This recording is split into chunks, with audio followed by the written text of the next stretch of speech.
Assalamu alaikum my YouTube family, welcome back to my YouTube channel. So as I have told you that in this part of the video we are going to discuss about the three branches of the democracy, that is the legislative, executive and judiciary. These are the basic concepts that everyone need to understand because governance is divided into these systems. So out of these branches, the first one is the legislative. Legislative make laws, remember by ill laws ill. It is in the Pakistan, the Parliament, National Assembly plus Senate collectively form the laws of the country. Their job is to write and pass the new laws. Example, deciding the legal voting age, tax rates, and criminal punishment. And executive. Executive is basically taken from the word execute, means you have to implement those laws. You have to make these laws into the action. The Pakistan President, Prime Minister, Cabinet, Government System, Bureaucratic Officer, CSS Officer, all these come under the categories of the executive, which basically job is to run the country day to day and enforce the laws Parliament made. Example is this: collecting tax, running schools and hospitals, and police enforcing laws. And finally, we have the judiciary. What does judiciary do? Is judiciary interprets the law. Pakistan, we have the in the Pakistan in judiciary includes the Supreme Court, High Court, and lower courts. Their job is to settle the dispute and decide if laws follow the constitution and punish the criminals. Example is the court cases deciding if law is the constitutional. How they work together: legislature makes a law, executive enforces it, and judiciary ensures it's a fair and constitutional. Basically, the important point of importance here is the judiciary. Like from this we can realize that for now judiciary is independent. Judiciary can check the laws made by the legislative and executive and can dismiss them. In simple words, can take action against the executive. It has the power to go against the laws made by the legislative and tell that whether this law is right or wrong. Now we can better understand this by this example, that for example the legislative or parliament passes a new education law. So Ministry of the Education implements it into the schools, and if someone challenges it, the Supreme Court reviews if it is legal or not. In Pakistan specifically, the parliament legislature elect the prime minister, and prime minister executive runs the government, and courts judiciary are independent. Now this, remember this point. You are going to understand the connection of this point to the 27th amendment. And courts and judiciary are independent and can strike down laws or government that violates the constitution. Now this is a simple trick that you have to remember, that legislative makes the laws, executive executes and enforces them, and judiciary judges and reviews those laws.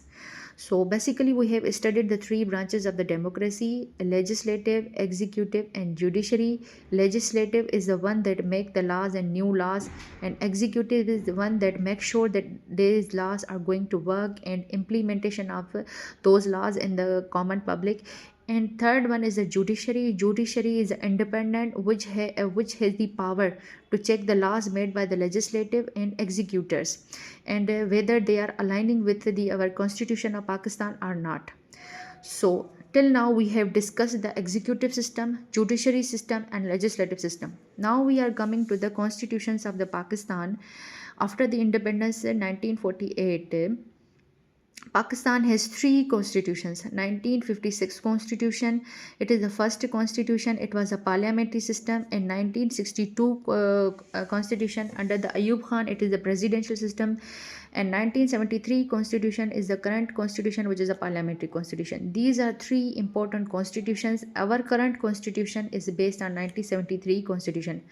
The 1973 constitution is basically given by Zulfikar Ali Bhutto, government passed by the parliament on November 10, 1973. Now you all have to remember the important clauses There are so many clauses of the constitution, but here we will discuss few of the important clauses. That our country Pakistan is the Islamic Republic country. Our foundation is Islam, so our laws are made with alignment with Islamic provisions. Number one, Pakistan is an Islamic Republic country. Islam is the state religion. Majority of the Pakistan residents are the Muslims, and laws must not contradict the Islam.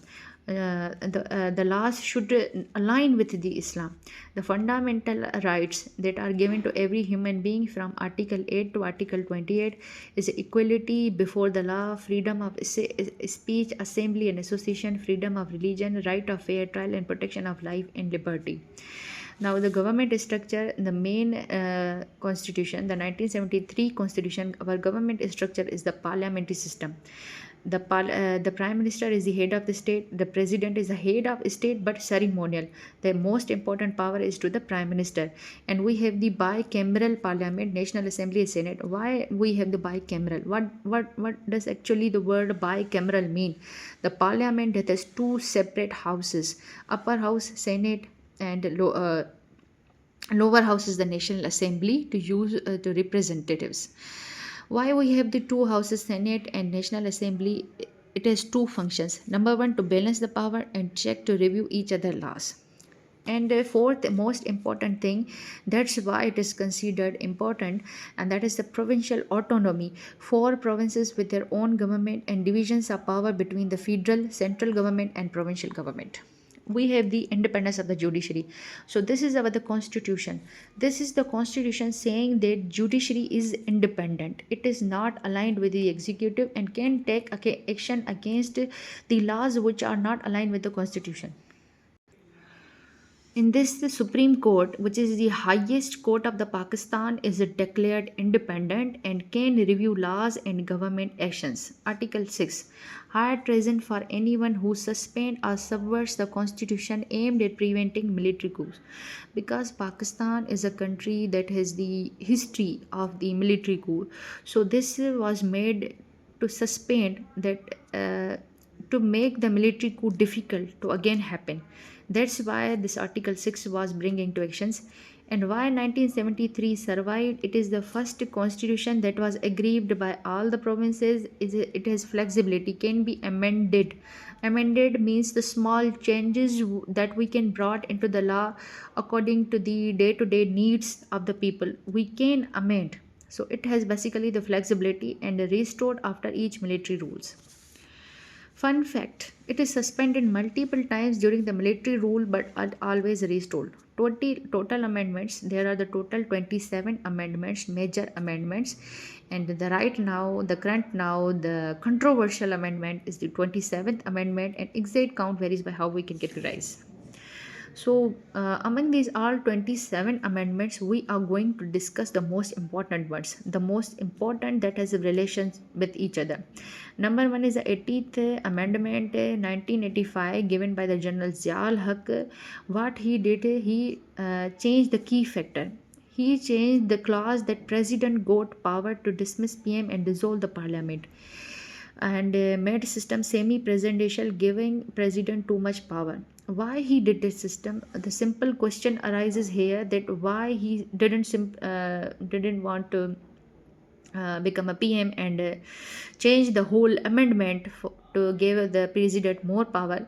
The logic behind that is that Ziaul Haq is himself a president, and he cannot become PM, because for PM you need the majority of the votes, the parliament support.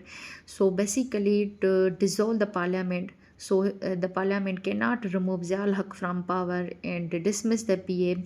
He made the president more power, because president is the position General Ziaul Haq have.